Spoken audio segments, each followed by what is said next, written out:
लाहौर से, जहां लाहौर पुलिस नाजायज तजावजात के खिलाफ ऑपरेशन में जिले इंतजामिया को भरपूर मामनत फराहम कर रहे हैं। CCPO Lahore, bureau chief Lahore Mian Kabir Ahmad की रिपोर्ट। लाहौर पुलिस का जिला इंतजामिया, ट्रैफिक पुलिस, MCL, LDA और टेपा के इश्तराक से इंसदादे तजावजात ऑपरेशन जारी है। शहर के 23 हॉटस्पॉट पॉइंट पर एक साथ इंसदादे तजावजात ऑपरेशन जारी। तजावजात के खिलाफ ऑपरेशन में जीरो टॉलरेंस की पॉलिसी पर अमल पैरा है। तजावजात में मुलविस अनासर के खिलाफ मुकदमा दर्ज करके कानूनी कार्रवाई की जा रही है।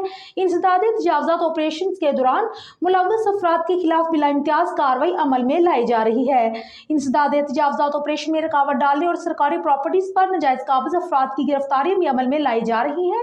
तजावजात कानून की खिलाफ वर्जी के साथ साथ समाजी मसला भी है, जिससे आम आदमी की जिंदगी में मुश्किलात पेश आती हैं। मुतल्लिका डिवीजन अफसरान तजावजात ऑपरेशन के दौरान मौजूद हैं। CCPO लाहौर की हदायत।